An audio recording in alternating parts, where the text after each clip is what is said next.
ನಮಾಮಿ ಲಲಿತಾಂ ನಿತ್ಯ ಮಹಾತ್ರಿಪುರ ಸುಂದರಿ. ವಿಶೇಷವಾದ ಒಂದು ಸುಭಾಷ್ ಪಾಳೇಕರ್ ಕೃಷಿ ಜನಾಂದೋಲನ ಕಾರ್ಯಾಗಾರದಲ್ಲಿ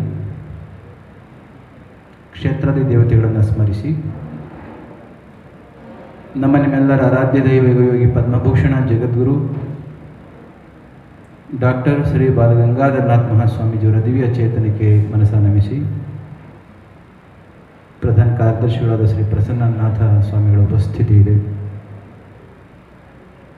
ನಮ್ಮ ನಾಡಿನ ಕರ್ನಾಟಕ ಘನ ಸರ್ಕಾರದ ಕೃಷಿ ಸಚಿವರಾಗಿ, ಶ್ರೀಮಠದ ಸದ್ಭಕ್ತರಾಗಿ, ಕೃಷಿ ಖಾತೆಯನ್ನು ಬಹು ಯಶಸ್ವಿಯಾಗಿ ನಮ್ಮ ರಾಜ್ಯದಲ್ಲಿ ನೆರವೇರಿಸ್ತಾ ಇರ್ತಕ್ಕಂಥ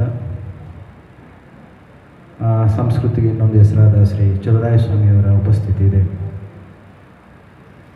ಇಂದು ಯಾರ ಹೆಸರಿನಲ್ಲಿ ಈ ಒಟ್ಟು ಕಾರ್ಯಾಗಾರ ನಡೀತಾ ಇದೆಯೋ ಮತ್ತು ದೇಶದೆಲ್ಲೆಡೆ ಜನಮನವನ್ನು ರೈತ ಸಮುದಾಯದಲ್ಲಿ ಗೆದ್ದು ಅವರ ಮನಸ್ಸಿನಲ್ಲಿ ಪಡಿ ಮುಚ್ಚೆಯನ್ನು ಮೂಡಿಸಿರ್ತಕ್ಕಂಥ ಸುಭಾಷ್ ಪಾಳೇಕರ್ಜಿ ಮತ್ತು ವೇದಿಕೆಯಲ್ಲಿರ್ತಕ್ಕಂಥ ಎಲ್ಲ ಮಹನೀಯರೇ, ಪೌರ್ಣಿಮೆ ಕಾರ್ಯಕ್ರಮ ಇದೆ. ಗಿರಿ ಪ್ರದಕ್ಷಿಣೆಗೆ ನೀವೆಲ್ಲರೂ ಕೂಡ ಬರ್ತೀರಿ ಅಂತ ಭಾವಿಸಿದ್ದೇವೆ. ಬರ್ತಾರಲ್ಲ, ಪೌರ್ಣಿಮೆ ಪೂಜೆಗೆ ಎಲ್ಲರೂ ಹೋಗೋಣ. ಸಾಮಾನ್ಯವಾಗಿ ಪೌರ್ಣಿಮೆ ದಿನ ವಿಶೇಷವಾದ ಪೂಜೆಗಳಿರ್ತವೆ. ಕಾಲಭೈರವೇಶ್ವರ ಸ್ವಾಮಿಯ ಪೂಜಾ ನಂತರದಲ್ಲಿ ಎಲ್ಲರೂ ಕೂಡ ಬೆಟ್ಟದ ಒಂದು ಪ್ರದಕ್ಷಿಣೆಯನ್ನು ಮಾಡ್ತಕ್ಕಂಥ ಒಂದು ಸಂಪ್ರದಾಯ ಇದೆ. ಅದನ್ನು ನಾವು ಗಿರಿ ಪ್ರದಕ್ಷಿಣೆ ಅಂತ ಕರಿತಿರ್ತೇವೆ. ಅದಕ್ಕೀಗ ನಾವೆಲ್ಲರೂ ಕೂಡ ಹೋಗೋಣ. ಆದಷ್ಟು ಬೇಗ ಇವತ್ತಿನ ಈ ಅವಧಿಯ ಕಾರ್ಯಕ್ರಮವನ್ನು ಮುಗಿಸೋಣ. ಬೆಳಗಿನಿಂದ ನಡೆದಂಥ ಆಂದೋಲನದ ಈ ಕಾರ್ಯಕ್ರಮದಲ್ಲಿ ಹಲವಾರು ವಿಚಾರಗಳನ್ನು ನೀವೆಲ್ಲರೂ ಕೂಡ ಚರ್ಚಿಸಿದಿರಿ. ಸಾಮಾನ್ಯವಾಗಿ ಅಬ್ರಿವೇಷನಲ್ಲಿ SPNF ಅಂತ ಒಂದು ಹೆಸರನ್ನ ಕರಿತಿರ್ತೇವೆ. ಏನಾಗಂದರೆ Subhash Palekar natural farming, that is SPNF. Subhash Palekar is not just an ordinary human being. He is an agriculture scientist, not just exactly mundane agricultural being. He is a man of spirituality. ಕೇವಲ ವ್ಯವಸಾಯವನ್ನು ಮಾಡ್ತಾ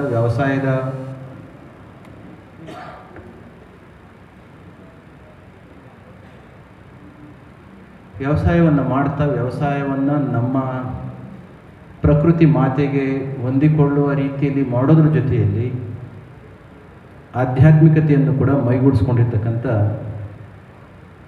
ಒಂದು ಮಹಾನ್ ಸಂತ ವ್ಯಕ್ತಿತ್ವದ ಪುರುಷ ಸುಭಾಷ್ ಪಾಳೇಕರ್ ಅವರು. ಸಾಮಾನ್ಯವಾಗಿ ಮಣ್ಣಿನ ಜೊತೆ ಸಂಪರ್ಕ ಇಟ್ಕೊಂಡಿರ್ತಕ್ಕಂತಹ ಪ್ರತಿಯೊಬ್ಬ ವ್ಯಕ್ತಿಯೂ ಕೂಡ ಯೋಗಿಯೇ. ಅದಕ್ಕಾಗಿಯೇ ಕುವೆಂಪು ಅವರು ತುಂಬ ಚಿಕ್ಕ ವಯಸ್ಸಿನಲ್ಲೇ ಬರೆದಂಥ ರೈತ ಗೀತೆಯಲ್ಲಿ ಉಳುವ ಯೋಗಿಯ ನೋಡಲ್ಲಿ, ಉಳುವವ ಯಾರು? ರೈತ. ರೈತನನ್ನು ಕರೆದದ್ದು ಏನು? ಯೋಗಿ. ಜಲಗಾರ ನಾಟಕದಲ್ಲಿ ನೀವು ನೋಡಿದ್ದೀರಿ, ಕೇಳಿದ್ದೀರಿ. ಪೂಜೆ ಮಾಡಲಿಕ್ಕೆ ಹೋಗೋಣ ಅಂತ ಹೊರಟಾಗ ಕುವೆಂಪು ಏನು ಹೇಳ್ತಾರೆ? ನೀನು ನೇಗಿಲ ಉಡ್ತೀಯಲ್ಲ, ಉತ್ತಾಗ ಒಂದು ಗೆರೆ ಬೀಳುತ್ತಲ್ಲ, ಅದೇ ಶಿವಲಿಂಗ ಕಂಡಾಗೆ ಕಾಣೋದಿಲ್ವ ನಿನಗೆ ಅನ್ನೋ ಅರ್ಥದಲ್ಲಿ ಮಾತನಾಡಿಸ್ತಾರೆ. ಅದಕ್ಕಾಗಿ ಯಾರ್ಯಾರು ಮಣ್ಣಿನ ಜೊತೆ ವ್ಯವಸಾಯದ ಜೊತೆ ತಮ್ಮನ್ನು ತೊಡಗಿಸ್ಕೊಂಡಿದ್ದಾರೋ ಅಂಥವರೆಲ್ಲರೂ ಕೂಡ ಯೋಗಿಯೇ. But in real sense Subhash Padekarji, you are not just agriculture scientist, Rather, whole country has considered you as a real saint also.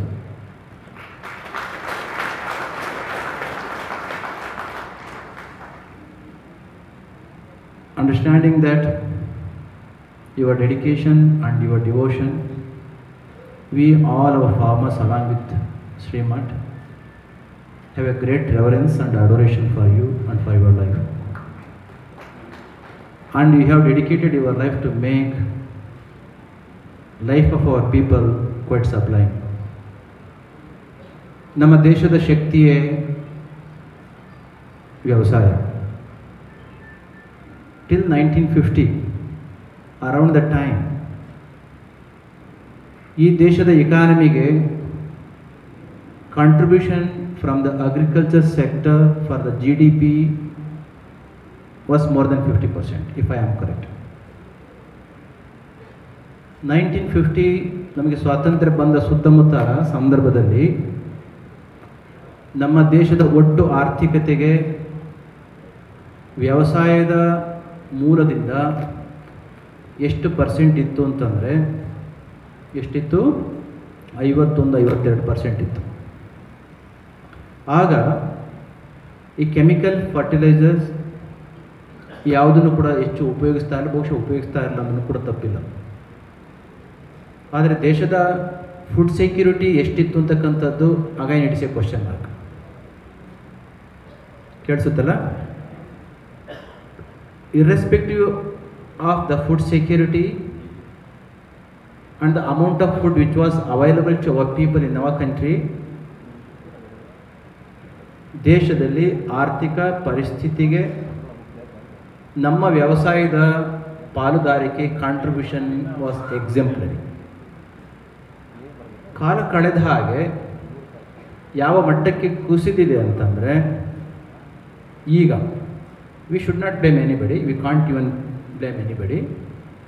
ಆದರೆ ನಿನ್ನೆ ತಾನೇ ನಮ್ಮ ದೇಶದ ಜಾಗತಿಕ ಹಂತದ GDP ಟೋಟಲ್ ಇಕಾನಮಿ ಯಾವ ಮಟ್ಟಕ್ಕೆ ಏರಿದೆ ಅಂತಂದರೆ ಈಗ ನಾವು ಸುಮಾರು 190ಕ್ಕಿಂತ ಹೆಚ್ಚು ದೇಶಗಳುಳ್ಳ ಈ ಭೂಮಿಯ ಮೇಲೆ 4ನೇ ಅತಿ ದೊಡ್ಡ ಆರ್ಥಿಕತೆಯ ದೇಶವಾಗಿದ್ದೇವೆ.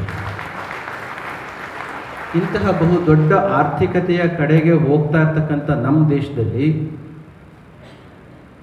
What is the amount of total percentage of workforce still are working in the agriculture sector? ಎಷ್ಟು? ಇವತ್ತಿಗೂ ಕೂಡ ನಮ್ಮ ದೇಶದಲ್ಲಿ ಕೆಲಸ ಮಾಡಲಿಕ್ಕೆ ಯೋಗ್ಯ ಇರತಕ್ಕಂಥ ವ್ಯಕ್ತಿಗಳು ಎಷ್ಟು ಪರ್ಸೆಂಟು ಅಗ್ರಿಕಲ್ಚರ್ನ ತೊಡಗಿಸ್ಕೊಂಡಿದ್ದಾರೆ ಅಂದರೆ ಇಟ್ ಈಸ್ ಸಮ್ವೇರ್ ಅರೌಂಡ್ 50%. ಒಪ್ಕೊಳ್ತೀರಾ? Am I correct? If it is so, having invested about 50% of our workforce to the agriculture sector, what is the contribution to the GDP our agriculture sector has been giving? Somewhere around 18%. ಈಗ ಯೋಚನೆ ಮಾಡಿ, ಒಟ್ಟು ವರ್ಕ್ಫೋರ್ಸಿನ 50% ತೆಗೆದುಕೊಂಡು ನಮ್ಮ ದೇಶದ ಒಟ್ಟು ಕಾಂಟ್ರಿಬ್ಯೂಷನ್ಗೆ, economic ಕಾಂಟ್ರಿಬ್ಯೂಷನ್ಗೆ ಕೇವಲ 18% ಕೊಡ್ತಾ ಇದ್ದೇವೆ ಅಂತಂದರೆ ನಮ್ಮ ದೇಶದ ನಮ್ಮ ರೈತರ ಜನಜೀವನದ ಪರಿಸ್ಥಿತಿ, standard of living is not get to the standard, to the required level. Why? ಯಾವಾಗ ನಮ್ಮ ದೇಶದ ರೈತರ ಸಂಪನ್ಮೂಲ ಮತ್ತು ನಮ್ಮ ದೇಶದ ಆರ್ಥಿಕತೆಗೆ ಇವರ ಕೊಡುಗೆ, ಉತ್ಪನ್ನಗಳ ಕೊಡುಗೆ ಜಾಸ್ತಿ ಆಗ್ತಾ ಹೋಗುತ್ತೋ ಆಗ ಸಹಜವಾಗಿ ನಮ್ಮ ರೈತರ ಬದುಕು ಕೂಡ ತುಂಬ ಸ್ಟ್ಯಾಂಡರ್ಡ್ ಆಗ್ತದೆ. ಈ ಕಡೆಗೆ ಹೋಗಲಿಕ್ಕೆ ಒಂದು ಪ್ರಯತ್ನ. ನಾಗಾಲೋಟದಲ್ಲಿ ಆರ್ಥಿಕತೆಯನ್ನು ಇಂಪ್ರೂವ್ ಮಾಡ್ತಕ್ಕಂಥದ್ದು ಒಂದು ಕಡೆ ಆದದ್ದೇ ಆದರೆ, again we have to look into the grey part of the profession. ಸುಮ್ಮನೆ ನೋಡಿ, ನಮಗೆ ಸ್ವಾತಂತ್ರ್ಯ ಬಂದ ಕಾಲಕ್ಕೆ ಭೂಮಿ ಹುಟ್ಟಿ ಎಷ್ಟು ವರ್ಷ ಆಗಿದ್ದಿರ್ಬೋದು? ಎಷ್ಟೋ ವರ್ಷ ಆಗಿದೆ? 450 ಕೋಟಿ ವರ್ಷ. 50 ವರ್ಷ ಆ ಕಡೆ ಈ ಕಡೆ ಬಿಟ್ಬಿಡಿ. Subhash Palekar ji, you have mentioned about the global warming and the climate change, which is quite significant and heart-burning. Reason being, ನಮ್ಮ ವ್ಯವಸಾಯವನ್ನು ಮಾಡ್ತೇವೋ ಅಥವಾ ಅಗ್ರಿಕಲ್ಚರ್ ಸೆಕ್ಟರ್ನೇ ನಾವು ಇಂಡಸ್ಟ್ರಿಗಳನ್ನ ತೊಗೊಂಡು ಬರ್ತೇವೋ, ಮ್ಯಾನುಫ್ಯಾಕ್ಚರಿಂಗ್ ಸೆಕ್ಟರ್ನ ತೊಗೊಂಡು ಬರ್ತೇವೋ, eventually always we have to take care of one component which is nothing but the carbon. ಭೂಮಿ ಹುಟ್ಟಿದಾಗಿನಿಂದ ಇಂದಿನವರೆಗೂ ಹತ್ತಿರ 50-60 ವರ್ಷದ ಹಿಂದಿನವರೆಗೂ, ಭೂಮಿ ಹುಟ್ಟಿದ ಅಂದಿನಿಂದ ಮೊನ್ನೆ ಒಂದು 60-70 ವರ್ಷದವರೆಗೂ ಟೋಟಲ್ ಕಾರ್ಬನ್ ಪ್ರಕೃತಿಯಲ್ಲಿ ಇದ್ದಂಥದ್ದು just 250 ppm.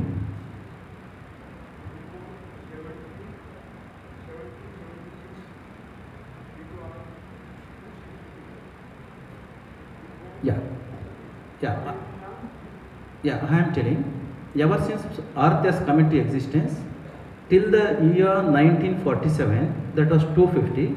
In next 10-15 years, it is rise to another 10 ppm, put together 260 or 270 ppm, right? You are exactly correct. ಇದು ಯಾತಕ್ಕೆ ಇಲ್ಲಿ ಹೇಳ್ತಾ ಇದ್ದೇವೆ ಅಂತಂದರೆ, ಭೂಮಿ ಹುಟ್ಟಿದಾಗಲಿಂದ ಕಾರ್ಬನ್ ಪ್ರಮಾಣ ಭೂಮಿಯ ಮೇಲೆ 250-260 ಅಂತ ಇತ್ತು ಅಂತ ಅಂದ್ಕೊಂಡ್ರೆ, ಕಳೆದ 80 ವರ್ಷಗಳಲ್ಲಿ ಪ್ರಕೃತಿಯ ಭೂಮಿಯ ಸುತ್ತ ಇರತಕ್ಕಂಥ ವಾತಾವರಣದಲ್ಲಿ ಇರತಕ್ಕಂಥ ಈ ಕಾರ್ಬನ್ ಪ್ರಮಾಣ ಯಾವ ಮಟ್ಟಕ್ಕೆ ಹೋಗಿದೆ ಅಂದರೆ, ಇಟ್ ಹ್ಯಾಸ್ ಕ್ರಾಸ್ 410 ppm ಹತ್ತಿರ. ಇವು ಯಾಕೆ ಇಷ್ಟು ಇಂಪಾರ್ಟೆಂಟ್ ಆಗುತ್ತೆ ಅಂತಂದರೆ, permissible limit to live comfortably on this planet is somewhere around 350 ppm.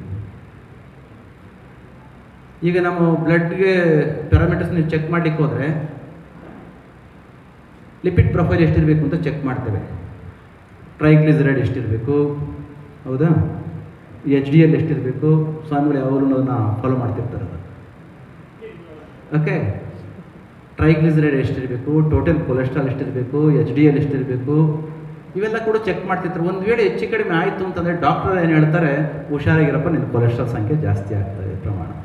ಅದೇ ರೀತಿ ಇರಬೇಕಾಗಿರ್ತಕ್ಕಂಥ ಸುಮಾರು 350 ppm ಕಾರ್ಬನ್ ಜಾಗದಲ್ಲಿ ಈಗ ಎಷ್ಟಾಗಿದೆ ಅಷ್ಟಾಗಿದೆ.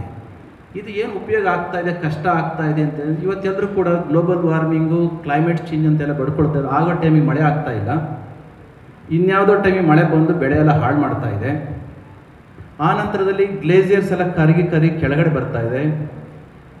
ಓಷನ್ ಲೆವೆಲ್ ರೈಸ್ ಆಗ್ತಾ ಇದೆ. So these are all the impact of the global warming and the climate change. ಇದಕ್ಕೂ ನಮ್ಮ ಅಗ್ರಿಕಲ್ಚರ್ಗೂ ಕಾರಣ ಏನು? 1960s around 1960, when that green revolution happen, innovatively ವಿಧಿ ಇಲ್ಲದೇ ಕೆಲವೊಂದು ಆಧುನಿಕವಾಗಿರ್ತಕ್ಕಂಥ ಕೃಷಿ ಪದ್ಧತಿಯನ್ನು ನಾವು ಒಪ್ಪಿಕೊಂಡೆ. ಅವತ್ತಿಗೆ ಬೇಕಾಗಿದ್ದಂಥ ಎಲ್ಲ ಸಮಸ್ಯೆಗಳನ್ನು, ಒಡಲಿಗೆ ಬೇಕಾಗಿದ್ದ ಅನ್ನವನ್ನು ಹಾಕ್ಕೊಳ್ಳಿಕ್ಕೋಸ್ಕರ ಸಾಕಷ್ಟು ಬೆಳೆದ್ವಿ. ಹೌದಾ? ಈ ಗ್ಲೋಬಲ್ ವಾರ್ಮಿಂಗು, ಕ್ಲೈಮೇಟ್ ಚೇಂಜು ನಮ್ಮ ಅಗ್ರಿಕಲ್ಚರ್ ಸೆಕ್ಟರ್ ಮೇಲೆ the kind of impact it has been making. ಒಂದು ರಿಸರ್ಚ್ ಸರ್ವಿಸಸ್ ಇನ್ನು ಮೇಲೆ ನೀವು ಎಷ್ಟೇ ದೊಡ್ಡ ರಾಸಾಯನಿಕ ಕೆಮಿಕಲ್ಸನ್ನು ಯಾವ್ಯಾವ ಇದಾವಲ್ಲ, ಯಾವುದು ಫಾಸ್ಫೇಟು, ಆಮೇಲೆ ಸಲ್ಫರು, ಇನ್ನೆಲ್ಲ ಇದಾವಲ್ಲ, ಎಷ್ಟೇ ಆಗ್ತಾ ಹೋದ್ರೂ ಕೂಡ cost of agriculture is going to be increased and the yield is going to be decreased. ಸುಮ್ಮನೆ ಈ ಹಂದಿ ಮತ್ತು ಕೋಳಿ ಮಾರೋರ್ದು ಒಂದು ಎಕ್ಸಾಂಪಲ್ ಕೊಡ್ತಾರೆ, unless if you don't think otherwise. ಈ ಹಂದಿ ಅಥವಾ ಕೋಳಿ ಮಾರ್ತಕ್ಕಂಥವ್ರನ್ನ ಅಬ್ಸರ್ವ್ ಮಾಡಿದ್ದೀರಾ? ಒಂದು ಹಂತಕ್ಕೆ ಬಂದ ತಕ್ಷಣ ಅವು ಮಾರಾಟ ಆಗಿ ಹೋದರೆ ತುಂಬ ಪ್ರಾಫಿಟ್ ಬರ್ತದೆ. ಒಂದು ವೇಳೆ ಏನಾದ್ರು ಒಂದು 15 ದಿನ, ಒಂದು ತಿಂಗಳು ಎಕ್ಸ್ಟ್ರಾ ಅವು ಮಾರದಲ್ಲಿ ಹೋದದ್ದೇ ಆದರೆ ತಿನ್ನೋ ಸಂಖ್ಯೆ ಜಾಸ್ತಿ ಆಗ್ತಾ ಹೋಗುತ್ತೆ. ಯಾವುದು? ಅವು food consumption will go on increasing, but the weight of that animal is not going to be increased. The cost is going to be burdened to the growers. ಅದೇ ರೀತಿ ಇನ್ಮೇಲೆ ಏನಾಗುತ್ತೆ, ಇಷ್ಟು ವರ್ಷ ನಮಗೆ ಅನ್ನವನ್ನು ಸೃಷ್ಟಿ ಮಾಡ್ಕೊಳ್ತಕ್ಕಂಥ ಬರದಲ್ಲಿ ಕೆಮಿಕಲ್ಸ್ನ ಹಾಕಿ ಪ್ರೊಡ್ಯೂಸ್ ಮಾಡಿದ್ವಿ. ಈಗಾಗಲೇ almost we have reach such a saturation stage. Even if you go on pouring more and more chemicals at the cost of the farmer, whatever that yield which you are going to get, ಏನು ಉತ್ಪನ್ನ ಇದೆಯಲ್ಲ, ಇಳುವರಿ ಇದೆಯಲ್ಲ, ಅದು ಕಡಿಮೆ ಆಗ್ತಾ ಹೋಗುತ್ತೆ. Other day I was going through ಒಂದು research paper. If similar kind of status is going to happen by 1950, by 2045 or 50, 2045-50 reach ಆಗೋದ್ರೊಳಗಡೆ 1960ರ ಸುಮಾರಿಗೆ ಇದ್ದಂಥ ಆಹಾರದ ಸಮಸ್ಯೆ ನಮ್ಮ ದೇಶದಲ್ಲಿ ಏನು ಕಾಡಿತ್ತಲ್ಲ, ನಾವುಗಳೆಲ್ಲ ಹುಟ್ಟಿದ ಹತ್ತಿರದ ಸಂದರ್ಭದಲ್ಲಿ ಅದಕ್ಕಿಂತ ದಾರುಣವಾಗಿರ್ತಕ್ಕಂಥ ಪರಿಸ್ಥಿತಿ ನಮ್ಮ ದೇಶವನ್ನು ಕಾಡುತ್ತೆ. ಕಾರಣ ಅಗ್ರಿಕಲ್ಚರ್ ಲ್ಯಾಂಡ್ಗಳು, ಸ್ಪೆಷಲ್ ಎಕನಾಮಿಕ್ ಝೋನು, ಇಂಡಸ್ಟ್ರಿಗಳಿಗೆ ಫಲವತ್ತಾಗಿರ್ತಕ್ಕಂಥ ಜಾಗಗಳು ಹೋಗಿ ವ್ಯವಸಾಯ ಮಾಡ್ತಕ್ಕಂಥ ಭೂಮಿಯ ಸಂಖ್ಯೆ ಪ್ರಮಾಣ ಕಡಿಮೆ ಆಗ್ತಾ ಹೋಗುತ್ತೆ. ಈ ಕೆಮಿಕಲ್ಸ್ನ ಉಪಯೋಗಿಸಿ ಇಳುವರಿ ಆಗ್ತಕ್ಕಂಥದ್ದು ಅದು ಕಡಿಮೆ ಆಗ್ತಾ ಹೋಗುತ್ತೆ. ಅವರು ಹೇಳಿದರು ಆಸಿಡ್ ಮತ್ತು ಆಲ್ಕಲೈನ್.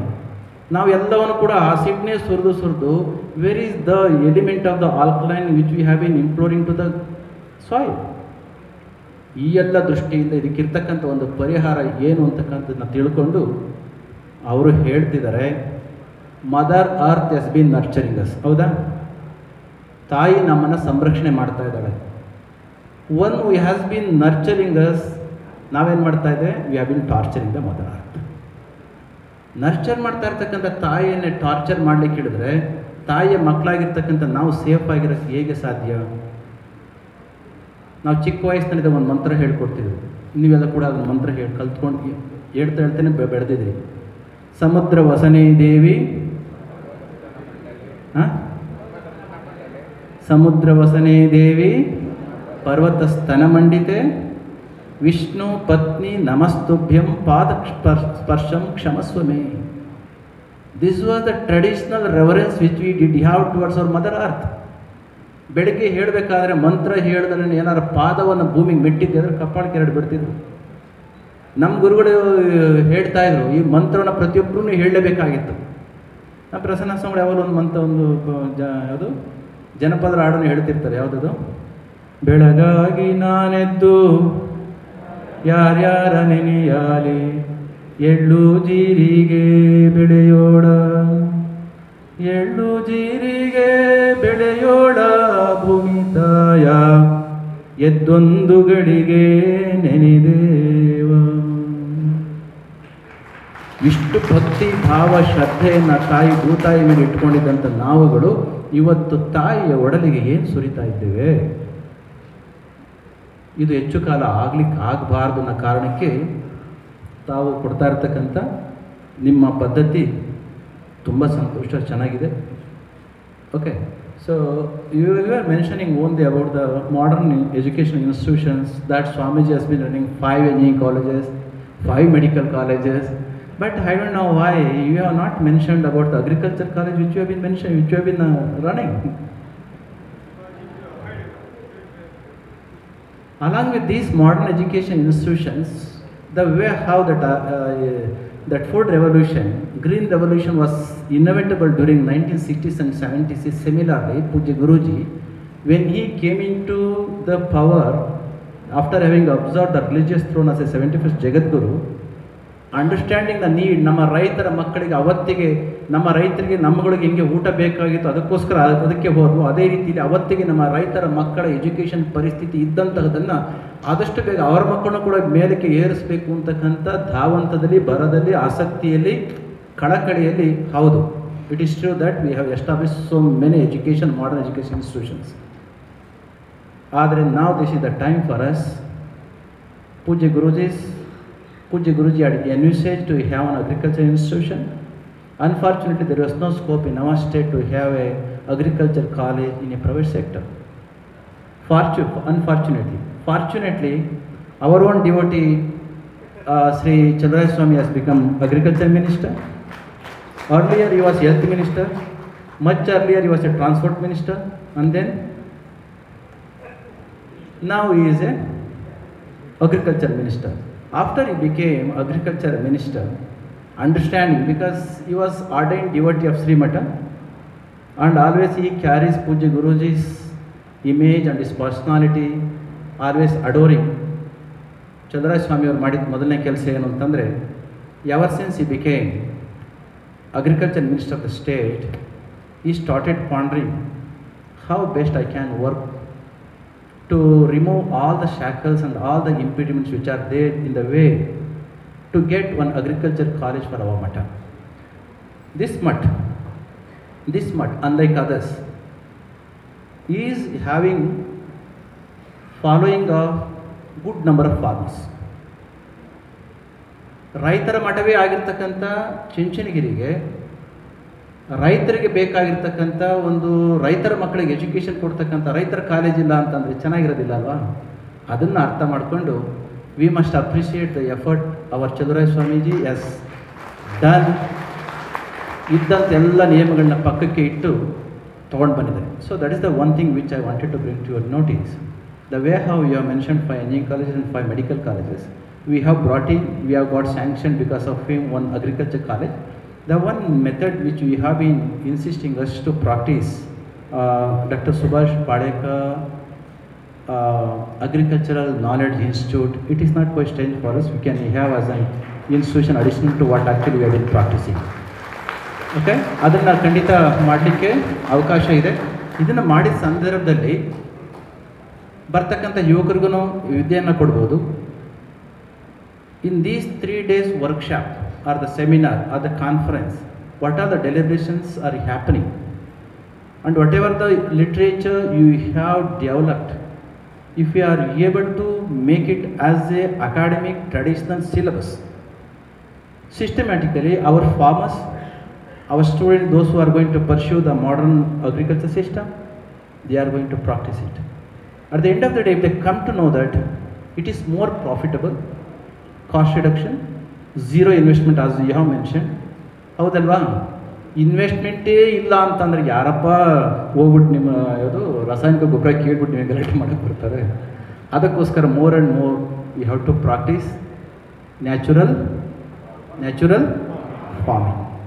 ಇದು ಆಗಲಿಕ್ಕೋಸ್ಕರ ಇದನ್ನೇನಿಲ್ಲ, ತಾಯಿ ಪ್ರಕೃತಿ ಉಳಿದ್ರೆ ನಾವು ಉಳಿತೇವೆ, ಧರ್ಮ ಉಳಿದ್ರೆ ನಾವು ಉಳಿತೇವೆ, ಪ್ರಕೃತಿ ಉಳಿದ್ರೆ ನಾವು ಉಳಿತೇವೆ. ಕೃಷ್ಣ ಗೀತೆಯಲ್ಲಿ ಒಂದು ಮಾತನ್ನು ಹೇಳಿದ, ಮಯಾಧ್ಯಕ್ಷೇಣ ಪ್ರಕೃತಿ ಸೂಯತೆ ಸಚರಾಚರಂ ಹೇತು ನಾನೇನ ಕೌಂತೆಯ ಜಗತ್ ವಿಪರಿವರ್ತತೆ. ಕೃಷ್ಣ ಹೇಳಿತು, ನಾನೇನೋ ಇರ್ತೇನಪ್ಪ, ಈ ಜಗತ್ತನ್ನು ಸೃಷ್ಟಿ ಮಾಡೋಳು ನಾಶ ಮಾಡೋಳು ಯಾರು ಅಂದರೆ ಪ್ರಕೃತಿನೇ. ಹೇಗೆ ಪ್ರಕೃತಿ ಮಾತೆಯನ್ನು ಚೆನ್ನಾಗಿ ನೋಡಿಕೊಂಡ್ರೆ ಸೃಷ್ಟಿಯಾಗಿರ್ತಕ್ಕಂಥದ್ದನ್ನು ತುಂಬ ನೀಟಾಗಿ ಸಸ್ಟೈನ್ ಮಾಡಿ ಮುಂದಿನ ಜನ್ರೇಷನ್ಗೆ ಟ್ರಾನ್ಸ್ಫರ್ ಮಾಡ್ತಾರೆ. Today we have bin requesting, V have bin asking, V have bin expecting that science and technology for sustainable future. ಸುಸ್ಥಿರ ಭವಿಷ್ಯದ ನಿರ್ಮಾಣಕ್ಕೆ ನಾವು ಯಾರನ್ನ ಕೇಳ್ಕೊಳ್ತಾ ಇದ್ದೇವೆ? ಮಾಡರ್ನ್ ಟೆಕ್ನಾಲಜಿಯನ್ನು ಮತ್ತು ಮಾಡರ್ನ್ ಸೈನ್ಸ್ನ ಕೇಳ್ತಾ ಇದ್ದೇವೆ, ಹೌದಾ? ಅದಕ್ಕೆ ನನಗೆ ನೆನಪಾಗೋದೇನು ಗೊತ್ತಾ? ಇರಬೇಕಾ? ಮುಂದಿನ ನಮ್ಮ ಪ್ರಕೃತಿಯನ್ನು ಉಳಿಸಿ ಬೆಳೆಸಿ ಮುಂದಿನ ತಲೆಮಾರಿಗೆ ಹಾಗೆ ಕೊಡಲಿಕ್ಕೋಸ್ಕರ ಯಾರನ್ನ ಸಹಾಯ ಬೇಡ್ತಾ ಇದ್ದೇವೆ? ಯಾರು ಸಹಾಯ ಬೇಡ್ತಾ ಇದ್ದೇವೆ? Conferences, international symposiums are happening, begging the science and technology to help us out for sustained future. ನನಗಿದು ನೋಡಿದಾಗ ಏನು ನೆನಪಾಗುತ್ತೆ ಗೊತ್ತಾ? ನೀವೊಂದು ಕತೆ ಹೇಳ್ತಿರ್ತೀರಲ್ಲ, ನಮ್ಮ ಪ್ರಸನ್ನ ಸ್ವಾಮಿ ಒಂದು ಕತೆ ಹೇಳ್ತಿರ್ತಾರೆ, ಹೇಳ 2 ನಿಮಿಷದಲ್ಲಿ ಮುಗಿಸ್ತೇನೆ, ನಿಮಗೆಲ್ಲ ಲೇಟ್ ಆಗುತ್ತೆ, ನನಗೆ ಹೋಗಬೇಕು. ಅವರೊಂದು ಕತೆ ಹೇಳ್ತಿದ್ವಿ, ಕಣ್ಣಾರವನ್ನ ಕಣಿ ಕೇಳ್ದಂಗೆ ಅಂತ. ಕೇಳಿದ್ರೆ ಹಳ್ಳಿಗಳೇ, ಕಣ್ಣಾರವನ್ನ ಕಣಿ ಕೇಳ್ದಂಗೆ ಏನು ಅಂತಂದರೆ, ಈ ಸಾಕಷ್ಟು ಕಾನ್ಫರೆನ್ಸ್ಗಳಾಗೋ ಟೈಮಲ್ಲಿ ನನ್ನ ನಗು ಬರ್ತಿರ್ತದೆ. So today science and technology for the sustain future, for sustain tomorrow ಅಂತ ಕೇಳಿದ್ರಲ್ಲ. ಈ ಕಣ್ಣಾರ ಒಂದು ಕಣಿ ಕೇಳೋದು ಯಾಕೆ ಕೇಳ್ತೇನೆ ಅಂತಂದರೆ, ಒಂದು ಕಾಡಿನಲ್ಲಿ ಒಬ್ಬ ನಡ್ಕೊಂಡು ಹೋಗ್ತಿದ್ದಂತೆ, ಕಾಡಿನಲ್ಲಿ ನಡ್ಕೊಂಡು ಹೋಗ್ತಿದ್ದ. ಯಾರೋ ಹೇಳಿದರು, ಈ ಕಾಡು ತುಂಬ ಕಳ್ಳರಿದ್ದಾರೆ ಅಂತ. ನಡ್ಕೊಂಡು ಹೋಗ್ತಾ ಹೋಗ್ತಾ ಹೇಗೋ ಧೈರ್ಯವಾಗಿ ಬಂದ, ಇದ್ದಕ್ಕಿದ್ದಂಗೆ 2 ದಾರಿ ಆಯಿತು. ಕ್ರಾಸ್ ರೋಡ್ನ ನಿಂತ್ಕೊಂಡವನು, ನಾವು is in a confusion, is at a great confusion, which route I have to take. ಯಾಕೆಂದರೆ ಅಲ್ಲಾದರೂ ಕೂಡ ಭರವಸೆ, ಈ ಒಂದು ರೋಡ್ ಇರೋವರೆಗೂ ಕೂಡ ಕಳ್ಳ ಸಿಗಲಿಲ್ಲ, ತೊಂದರೆ ಆಗಲಿಲ್ಲ. ಈಗ 2 ರೋಡ್ ಆದ ತಕ್ಷಣ ಭಯ ಏನು? ಯಾವ ರೋಡಲ್ಲಿ ಹೋದರೆ ಕಳ್ಳ ಇಲ್ಲ ಅಂತ ಅನಿಸುತ್ತೋ ಆ ರೋಡಿಗೆ ಹೋದರೆ ಖುಷಿ ಅಲ್ವಾ? ಅಲ್ಲಿ ಅಜ್ಜಿ ಕೂತಿದ್ದೊಬ್ಬರು. Exactly at the cross road one old lady was sitting. This fellow traveller in the forest deep jungle asked, ಅಮ್ಮ ನಾನು ಕೇಳ್ಪಟ್ಟಿದ್ದೇನೆ ಈ ಕಾಡಲ್ಲಿ ಕಳ್ಳರಿರ್ತಾರೆ ಅಂತ, ನೀನು ನೋಡಿದ್ರೆ ಒಳ್ಳೆ ಥರ ಕಾಣಿಸ್ತೀಯ, ಯಾವ ರೋಡಲ್ಲಿ ಹೋದರೆ ಕಳ್ಳ ಇಲ್ಲ ಅಂತ ಹೇಳ್ತೀಯವ? ಅಲ್ಲಿ ಕುಳಿತಿರೋ ತಾಯಿ ಯಾರು ಗೊತ್ತಾ? ಕಳ್ಳನ ರೋವನೇ. ಈಗ ಆ ತಾಯಿ ಯಾವ ರೋಡ್ ತೋರಿಸ್ಬೋದು? ಯಾವ ರೋಡ್ ತೋರಿಸ್ಬೋದು? ಮಗ ತಲೆ ಹೊಡೆಲಿಕ್ಕೆ ಎಲ್ಲಿ ಕೊಡ್ತಿದ್ದಾನೋ ಆ ರೋಡೆ ತಾನೇ ತೋರಿಸೋದು. ಹಂಗೆ today we are asking your science and technology to help us out for the greater future. ನೋಡಿ, ಯಾರಿಗೊಬ್ಬ ವಿಜ್ಞಾನಿ ಯಾವುದೋ ಒಂದು ಸೂತ್ರ ಹುಡುಕೊಟ್ಟ, ಮನುಷ್ಯ ಸ್ವಲ್ಪ ಇತಿಮಿತಿಯಿಂದ ನಿಮ್ಮ ಯೋಗಕ್ಷೇಮಕ್ಕೆ ಏನು ಬೇಕೋ ಅದು ಬಳಸ್ಕೊಳ್ರೋ ಅಂತ ಹುಡುಕೊಟ್ಟ. ಎಕ್ಸಾಂಪಲ್ ಹೇಳ್ತೇನೆ. ಆ ಮೇಡಮ್ ಕ್ಯೂರಿ ಅಂತ ಒಂದು ಹೆಣ್ಮಗಳು ತುಂಬ ಕಷ್ಟ ಬಿದ್ದು ಒಂದು ರೇಡಿಯೋ ಆಕ್ಟಿವ್ ಎಲಿಮೆಂಟ್ನ ಕಂಡುಹಿಡಿದು ಕೊಟ್ಟು, ನಿಮ್ಗೆ ಹೇಳ್ದಂಗೆ ಕ್ಯಾನ್ಸರ್ ಬಂದರೆ ಆ ಕ್ಯಾನ್ಸರ್ನ ಕ್ಯೂರ್ ಮಾಡ್ಕೊಳ್ಳಿಕ್ಕೋಸ್ಕರ ರೇಡಿಯೋ ಥೆರಪಿಗೋಸ್ಕರ ಯೂಸ್ ದೀಸ್ ಅಂತ ಕೊಟ್ಟರು. ಅದಕ್ಕೆ ಉಪಯೋಗಿಸ್ಬೇಕಾಗಿತ್ತಲ್ವ? ತಪ್ಪಿದೆಯಾ? ಇಲ್ಲ. ಅದೇ ಟೈಮ್ ಇನ್ನೊಬ್ಬ ವಿಜ್ಞಾನಿ ಬಂದ, ಐನ್ಸ್ಟೈನ್ ಅಂತ. ಆ ಕಂಡುಹಿಡ್ದಿರ್ತಕ್ಕಂಥದ್ದನ್ನು ಉಪಯೋಗಿಸಿ ಇಂಥ ಬೆಳಕು ಗಿಡಕು ಸ್ವಲ್ಪ ಉಪಯೋಗಿಸ್ಕೊಳ್ರು ಅಂತ ಹೇಳಿ ಒಂದು ಸೂತ್ರ ಕೊಟ್ಟ, ಈಸ್ ಈಕ್ವಲ್ ಟು mc² ಅಂತ. Energy is the product of mass and square of velocity of light. ಆ ಹೆಣ್ಣುಗಳು ಕಂಡುಹಿಡಿದು ಕೊಟ್ಟಂಥ ಯುರೇನಿಯಂ 92-235 ಒಂದು ಐಸೋಟೋಪಿನ ಒಂದು ಅಣು, ಈ ಕಂಡುಹಿಡಿದು ಕೊಟ್ಟಿದ್ದಂಥ ಒಂದು ಸೂತ್ರ, ಎರಡನ್ನೂ ಕೂಡ ಉಪಯೋಗಿಸ್ಕೊಂಡ್ರೆ ಮನುಷ್ಯನ ಕಲ್ಯಾಣಕ್ಕೋಸ್ಕರ, ಮನುಷ್ಯನ ಕತ್ತಲನ್ನು ಹೋಗಲಾಡಿಸ್ಲಿ, ಬೆಳಕಿಗೋಸ್ಕರ ಕಂಡುಹಿಡಿದು ಕೊಟ್ಟರೆ ಈ ಸೈನ್ಸ್ ಆ್ಯಂಡ್ ಟೆಕ್ನಾಲಜಿ ಮಾಡಿದ್ದೇನು ಕೆಲಸ ಗೊತ್ತಾ? ಆಟಮ್ ಬಾಂಬ್ ಕಂಡುಹಿಡಿದು ಹಿರೋಶಿಮಾ ಹಾಕಿ. ಹೌದಾ? ಸೈನ್ಸ್ ಆ್ಯಂಡ್ ಟೆಕ್ನಾಲಜಿ ಮಾಡ್ತಾ ಇರೋ ಕೆಲಸ ಇದು. ಕಣ್ಣರವನು ಕಣಿ ಕೇಳುವಂಥ ಕತೆ ಹೇಳ್ತಿರ್ತಲ್ಲ ಈ ಕತೆ.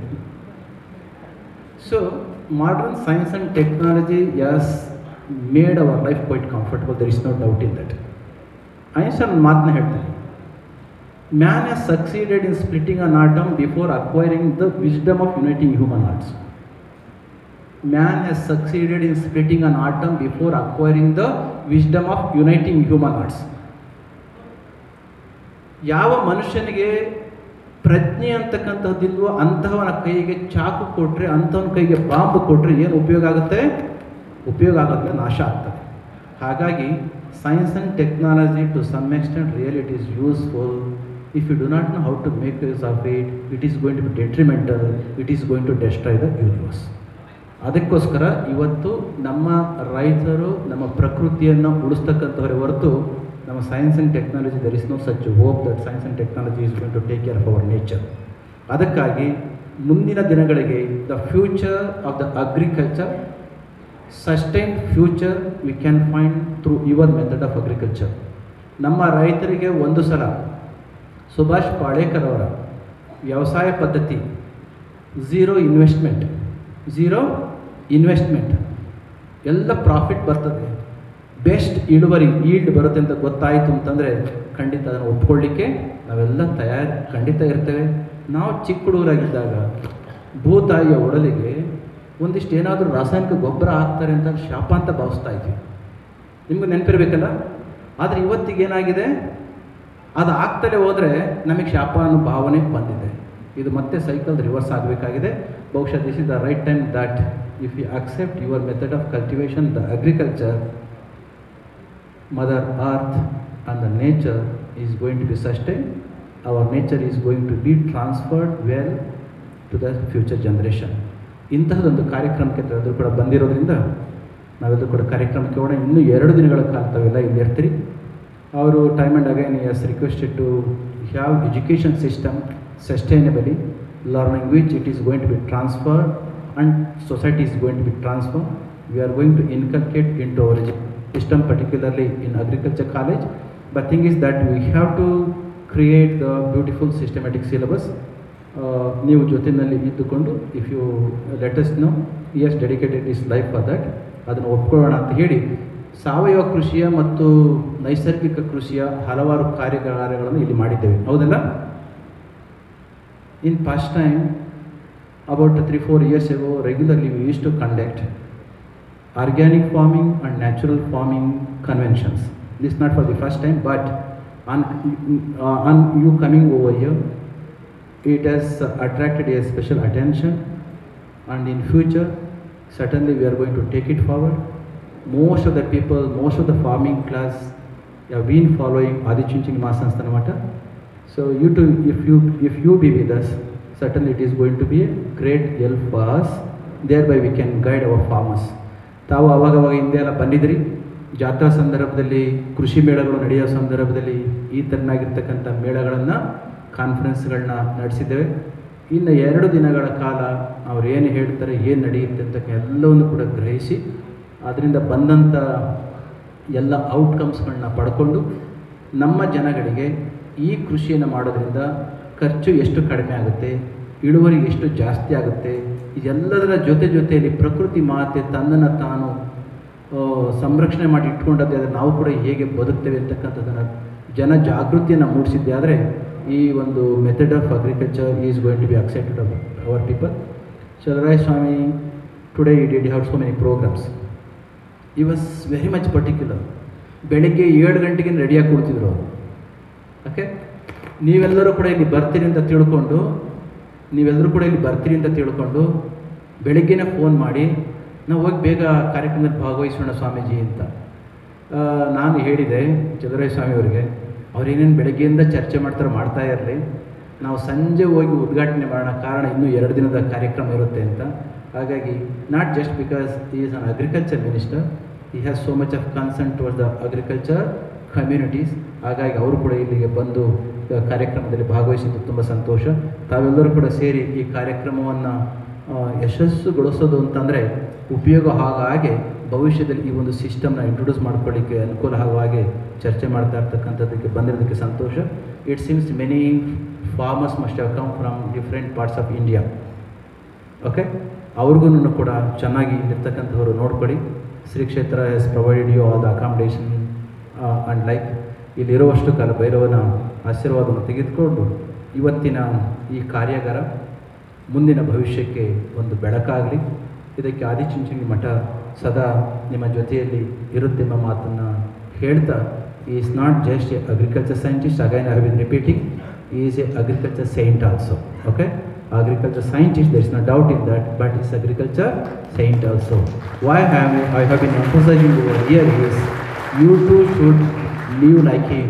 ನಾನು ಯಾಕೆ ಮತ್ತೆ ಅದನ್ನು ಒತ್ತಿ ಹೇಳ್ತಾ ಇದ್ದೀನಿ ಅಂತಂದರೆ, ನಮ್ಮ ರೈತರುಗಳು ತಮ್ಮ ದುಡಿಮೆ ಬಂದ ನಂತರದಲ್ಲಿ ಅದನ್ನು ಉಪಯೋಗಿಸುವ ರೀತಿ ಗೊತ್ತಿಲ್ಲದೆ ಆಧುನಿಕತೆಯ ಬೆಳಕಿನಲ್ಲಿ ಬಿದ್ದು ಉತ್ಪನ್ನ ಇಷ್ಟ ಆದರೆ ಖರ್ಚು ಇಷ್ಟ ಆಗ್ತಾ ಇದೆ. ಬದುಕು ಸಂತನ ರೀತಿಯಲ್ಲಿ ಇರಬೇಕು. ಅಂತಹ ರೀತಿಯಲ್ಲಿ ಇದ್ದದ್ದೇ ಆದರೆ ಬದುಕು ತುಂಬ ಸರಳವಾಗಿ ಸೌಶಲ್ಯವಾಗಿರುತ್ತೆ ಎಂಬ ಮಾತಿನ ಸಂದರ್ಭದಲ್ಲಿ ಹೇಳ್ತಾ, ಇನ್ನು 3 ದಿನದ ಕಾರ್ಯಕ್ರಮದಲ್ಲಿ ಶ್ರೀಮಠ ಸದಾ ನಿಮ್ಮ ಜೊತೆಯಲ್ಲಿ, ಆನಂತರದಲ್ಲಿ ಕೂಡ ಮಠ ನಿಮ್ಮ ಜೊತೆಯಲ್ಲಿ ಇರುತ್ತೆ. ನಿಮ್ಮೆಲ್ಲರಿಗೂ ಕೂಡ ಒಳ್ಳೆಯದಾಗಲಿ ಅಂತ ಹೇಳಿ, ಪ್ರಸನ್ನ ಸ್ವಾಮಿಗಳು ಇಲ್ಲಿ ಇರ್ತಾರೆ, ಎಲ್ಲವನ್ನು ಕೂಡ ನೋಡ್ಕೊಳ್ತಿರ್ತಾರೆ. ಅವರು ಕೂಡ ಇಲ್ಲಿ ಇರೋದ್ರಿಂದ ಅಗ್ರಿಕಲ್ಚರ್ ಬಗ್ಗೆ ಅವ್ರಿಗೂ ಕೂಡ ಸಾಕಷ್ಟು ಆಸಕ್ತಿ ಇರೋದ್ರಿಂದ ಸಹಜವಾಗಿ I hope that there will be great success for this programme. ನಿಮ್ಮೆಲ್ಲರಿಗೂ ಕೂಡ ಒಳ್ಳೆಯದಾಗಲಿ. ಜೈ ಶ್ರೀ ಗುರುದೇವ್.